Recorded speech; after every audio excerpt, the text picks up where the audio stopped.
অনেকদিন পর আবার আপনাদের সঙ্গে দেখা। এই কয়েকদিন বিরতি, যেহেতু চাষের কাজ শুরু হয়ে গেছে, তাই রেগুলারলি ভিডিও মেনটেন করতে পারিনি, এবং এর ফাঁকে দেখলাম যে অনেক কিছু ঘটনা ঘটে গেছে।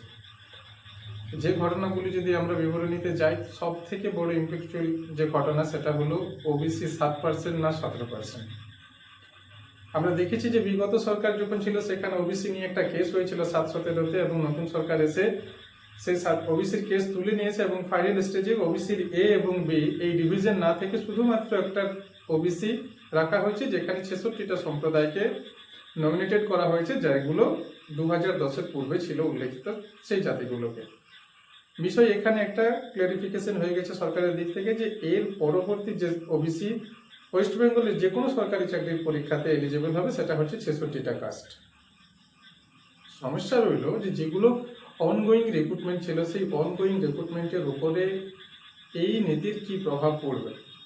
সমগ্র পশ্চিমবঙ্গের স্টুডেন্ট এটার দিকে তাকিয়েছে, এবং যে ভয় প্রত্যেকের মনে ছিল সেই ভয়ের শেষ কিন্তু বিসিডব্লিউ ডিপার্টমেন্টের নোটিশ দেওয়ার পরও কিন্তু তার পরিসমাপ্তি ঘটেনি।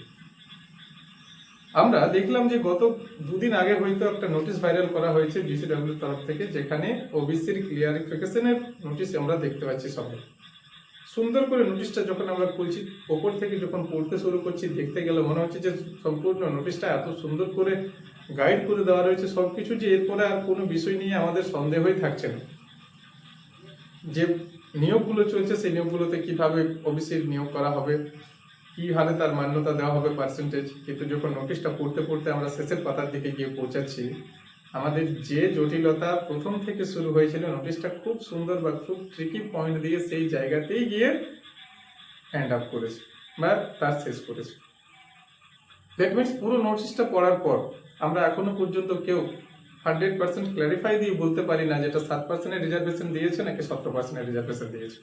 হ্যাঁ, এটা তো আমরা বুঝতে পেরেছি যে আমাদের ফ্রেশার্স যে সমস্ত এক্সামগুলো হবে এরপরে, সেগুলো সবগুলো 7% ধরে হবে, কারণ তখন একটাই ওবিসি থাকছে। এটা আমাদের স্টেট গভর্নমেন্টের থেকে ক্লারিফাই দেওয়া আছে, কিন্তু ডিপার্টমেন্ট থেকে এত চালাকির সাথে ওটাকে ভাইরাল করা হয়েছে নোটিশটাকে, বা নোটিশটাকে আপলোড দেওয়া রয়েছে, যেখানে খুব ট্রিকি এবং খুব সুকৌশলে নোটিশটার শেষ সব প্যারাটাকে শেষ করা হয়েছে। যখন আমরা নোটিশটা পড়ছি প্রথম দিকে, তখন দেখতে পাচ্ছি যে দুটো ডেট মেনশন করা রয়েছে, একটা 22 মে 2024 আর 2025-এর একটা ডেট রয়েছে।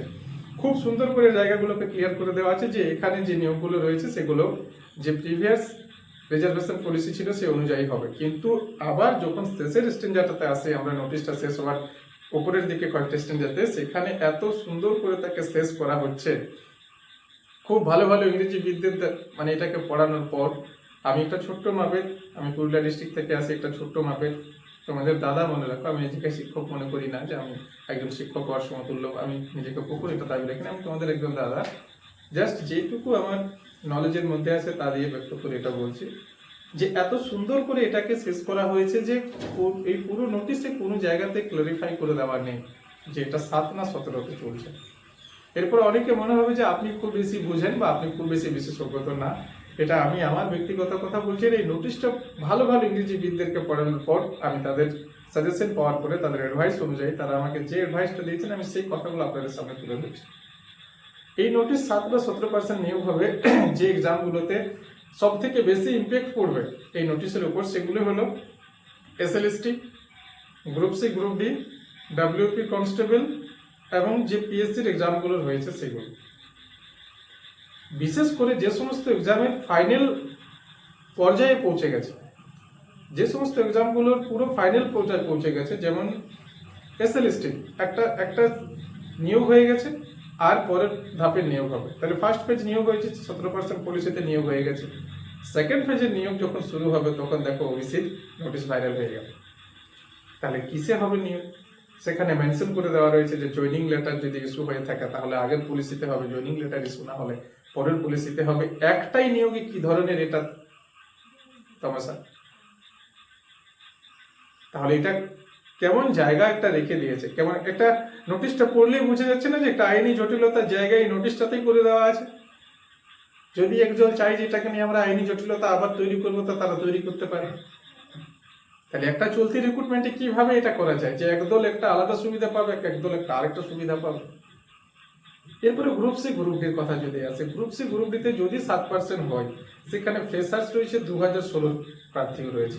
তবে সেই 2016 যোগ্য প্রার্থী, যিনি যোগ্য প্রার্থী হয়েও আজকে চাকরি হারান, আর আজকে তিনি চাকরি হারা হওয়ার পর তাকে আবার তার মেধার পরিচয় দিতে হয়েছে। তাহলে উনি যখন আবার মেধার পরিচয় দিয়ে আর যখন একটা এক্সাম দিতে আসছেন, আজকে ওনার কাছে ওনার রেজার্ভেশনটা কেন? এই 717 কেচালে এসে ওনার রেজার্ভেশনটা কেন? উনি 2016-তে যোগ্য ছিলেন, যোগ্যতার ভিত্তিতে মেরিটে ওনার নাম ছিল, কিন্তু আজকে 2026-এ 10 বছর পর এসে উনি ওর রিজার্ভেশনটা হারাচ্ছেন। কিসের কারণে? 717 ক্যাচালের কারণে। কিভাবে তাহলে মেরিট গুলো তৈরি করা হবে? কিভাবে সরকার বা কিভাবে পর্ষদ বা কিভাবে বোর্ড সেই 2016 প্রার্থীটাকে তার ন্যায্য অধিকারটা ফিরিয়ে দেবে? এক তো সে বঞ্চিত হয়ে রইল দীর্ঘদিন তাদের রাস্তায় আন্দোলন চললো, তাদের নিয়োগ দেওয়ার কথা ছিল, কিন্তু এখনো পর্যন্ত তারা নিয়োগ পায়নি, এবং এই নিয়োগ পাওয়ার পূর্বেই এই জটিলতা, এটাও একটা প্রশ্ন হচ্ছে। তাহলে এখানেও দেখো 717-এর মধ্যে একটা ক্যাচাল হচ্ছে। ডাব্লিউপি কনস্টেবলের ফাইনাল মেরিট জাস্ট শুধুমাত্র 1 ক্লিকে রেজাল্ট পাবলিশ হয়ে যাবে। আজকে যে ছেলেটা বা যে মেয়েটা দীর্ঘদিন ধরে অপেক্ষা করলো একটা নোটিফিকেশনের, এত আইনি জটিলতা পার হওয়ার পর একটা নোটিফিকেশন এলো, সেখানে সে এক্সাম ক্র্যাক করলো, পিএমটি ক্র্যাক করলো, ইন্টারভিউ ক্র্যাক করবে যারা, তারা চাকরি পেয়ে যাবে। এই স্টেজে এসে যদি 17-কে 7 করা হয়, তাহলে একটা শুধুমাত্র ডিসিশনের কারণে কয়েক হাজার ছেলে মেয়ের কেরিয়ার, যারা যোগ্য প্রার্থী, যারা এই চাকরির পরীক্ষায় দীর্ঘদিন ধরে নিজেদেরকে টিকিয়ে রেখেছে, সেই যোগ্য প্রার্থীরা একটা শুধুমাত্র অনুমোদনের কারণে তাদের পুরোপুরি জীবনটা একদম অন্ধকার হয়ে যাবে। আজকে ভেবে দেখুন, যে ওবিসি এর ছেলে মেয়েটা রিজার্ভেশন পলিসির মধ্যে রয়েছেন এবং রিজার্ভেশনের সুবিধা নিয়ে আজকে সে মেরিটের তার নামটা আসতে পারে এই চিন্তায় রয়েছে, যার বয়স পেরিয়ে গেছে, ওবিসির ছাড় নিয়ে সেই রিক্রুটমেন্টে টিকে রয়েছে, দীর্ঘদিন ধরে সে একটা সরকারি চাকরি পাবে এই আশা নিয়েই মেরিটের এখনো পর্যন্ত সে তার ওই নিভে যাওয়া আশাটাকে বেঁচে রেখেছেন, যে না, যদি 17% দিয়ে রেজাল্টটা দেয় তাহলে আমার চাকরিটা হয়ে যাবে। তাহলে সেই ছেলে মেয়েগুলোর জীবনটা একদম পুরো অন্ধকার হয়ে যাবে। একটা রিক্রুটমেন্টের এক্সাম শেষ হলো 17%, একটা রিক্রুটমেন্টের পিএমটি পিএটি শেষ হলো 17%, একটা রিক্রুটমেন্টের ইন্টারভিউ শেষ হলো 17%, পুরো তার ডিস্ট্রিবিউশনটা কমপ্লিট করা আছে 17% দিয়ে, তার রোস্টার তৈরি করা আছে 17% দিয়ে, আর যদি সেখানে 7% ইমপ্লিমেন্ট করা হয়, তাহলে কত কিছু মোড় ঘুরে যাবে না? এমন ছেলে মেয়ে চাকরি পেয়ে যাবে যারা কোনোদিনও আশা করেনি চাকরি পাবো, আর এমন যোগ্য ছেলে মেয়ে সেই মেরিট থেকে বাইরে চলে যাবে, যাদের জীবনটা পুরো অন্ধকার হয়ে যাবে।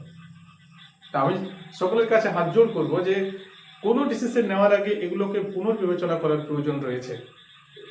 7-17 কি করবেন সেটা আপনাদের পুরোপুরি ব্যক্তিগত বিষয়, কিন্তু আপনাদের সদিচ্ছার প্রয়োজন রয়েছে, এই নয় কারেক্ট। এই নোটিশেরও আবার বিবেচনা করার প্রয়োজন আছে, যে সমস্ত দপ্তর রয়েছে সেই দপ্তরদেরকেও বোঝার প্রয়োজন আছে। কারণ দিনের শেষে একটা জায়গা, যে যদি এই নোটিশ অনুযায়ী যদি আমরা যেগুলো একদম পুরো চূড়ান্ত পর্যায়ে পৌঁছে গেছে যে সমস্ত নিয়োগগুলো, সেইগুলোকে যদি আবার এই নোটিশ অনুযায়ী আমরা অ্যাপ্লিকেবল করি, তাহলে তো একটা আইনি জটিলতার জায়গা আপনারাই তৈরি করে দিচ্ছেন। তাহলে সেই নিয়োগটা কিভাবে 100% সাকসেসফুল ভাবে কমপ্লিট হবে? কারণ এখন যারা এই চূড়ান্ত পর্যায়ে পৌঁছে গেছে, তারা যদি বঞ্চিত হয়ে যায়, তারা তার ছেড়ে কথা বলবে না, তারা তো কোনো না কোনো জায়গা যাবে যেখানে আইনি সহায়তা নেবে, আবার তারা আইনি জটিলতার সৃষ্টি করবে। তাহলে এই যে পুরো সব ছাত্রছাত্রী যারা যতদিন ধরে অপেক্ষা করে আছে, যারা আইনি জটিলতায় জর্জরিত হয়ে আছে, তাদের কি অপেক্ষাটা হবে?